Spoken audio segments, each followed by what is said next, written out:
सच आखा मेरी तां औकात नहीं कि जिन्ना कीता देवां तैनू मोड़ के। मैं मंगदा हाँ तेरी तंदुरुस्ती सच्चे रब अगे दोवें हाथ जोड़ के। मैं मंगदा हाँ तेरी तंदुरुस्ती सच्चे रब अगे दोवें हाथ जोड़ के। मेरे हिस्से दे भी दुख सिरा नाल सहंदा अपने जो दिला च लको गया।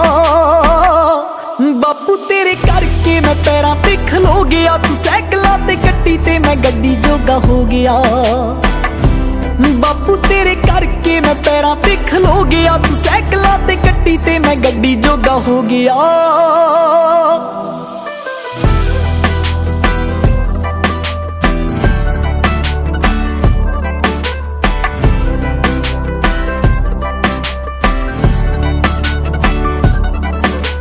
चंदरे गरीबियां दे दिन सी बल